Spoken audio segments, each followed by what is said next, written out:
میرے دوست بزرگوں، آپ اندازہ کیجئے آپ کے نام عمل میں کتنا ثواب ہوگا۔ اللہ اللہ، ایک مثال کے ذریعے بات کو سمجھاتا چلوں۔ آج اگر ہم میں سے کوئی بندہ ایک مسجد کو بناتا ہے، ایک مسجد کو تعمیر کرتا ہے، میں گنہگار نے کسی مقام پر اگر میں نے زمین کو خریدا اور پھر اس کے بعد اس زمین کو مسجد کے لیے وقف کر دیا، اب وہاں پر جب نمازیں ادا کی جائیں گی، میں بھی جب اس مقام پر نماز پڑھوں گا تو جو اجر و انعام میرے سجدوں کا ہے وہ ضرور مجھے ملے گا۔ علاوہ اس کی جتنے لوگ اس مسجد میں آ کر نماز پڑھیں گے،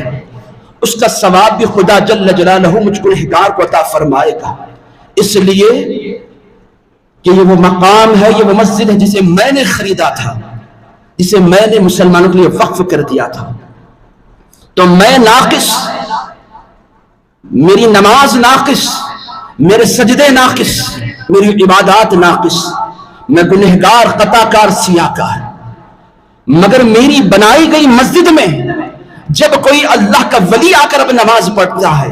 کوئی خدا کا نیک بندہ نماز پڑھے، کوئی متقی آ کر نماز پڑھے، اب اللہ کے رسول کے فرمان کے مطابق خدا اس ولی کے سجدوں کا جو ثواب ہے اس میں کمی کیے بغیر وہ ثواب رب تبارک و تعالی مجھ گنہگار کو بھی عطا فرمائے گا۔ اس لیے اگرچہ کہ میں ناقص ہوں، مگر جس مقام پر نماز پڑھی گئی ہے وہ زمین میں نے خرید کر دی ہے، اس مسجد کو میں نے تعمیر کروایا ہے، لہٰذا اگرچہ میں ناقص ہوں، گنہگار، خطا کار، سیاہ کار ہوں، مگر جب میری بنائی گئی مسجد میں کوئی اللہ کا نیک بندہ آ کر نمازیں پڑھتا ہے، کوئی اللہ کا ولی آ کر نمازیں پڑھتا ہے، اس کے نمازوں کا، سجدوں کا ثواب رب انہیں بھی عطا فرمائے گا، اس ولی کو بھی عطا فرمائے گا، اور ثواب میں کمی کیے بغیر رب وہ اجر و انعام مجھ گنہگار کو بھی عطا فرمائے گا۔ الغرض میرے دوست اور بزرگوں، بلا تشبیہ، بلا تمثیل، کسی کی بنائی گئی مسجد میں کسی عالم دین نے نمازیں پڑھی، کسی کی بنائی گئی مسجد میں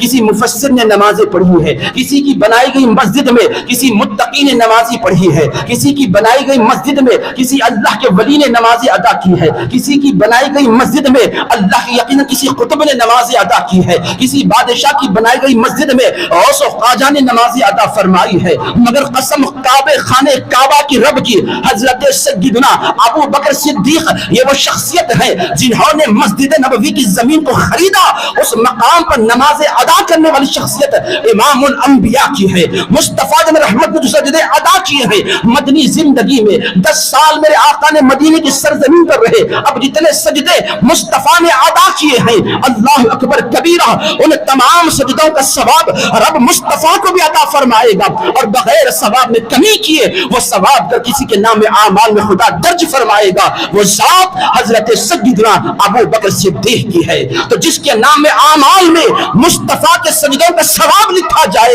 انہیں ابو بکر صدیق کہا جاتا ہے۔ قسم رب کعبہ کی، سارے دنیا کے عبادت گزاروں کے سجدے ایک طرف، مصطفیٰ رحمت کا سجدہ ایک طرف، قیامت تک آنے والے ساجدین کے سجدوں پر شمار کیا جائے، میرے آقا کا ایک سجدہ سارے ساجدین کے سجدوں سے افضل ہو جائے تو اس کا جو ثواب رب عطا فرما رہا ہے وہ کس ذات کو عطا فرما رہا ہے؟ وہ ذات حضرت سیدنا ابو بکر صدیق کی ذات مقدسہ ہے۔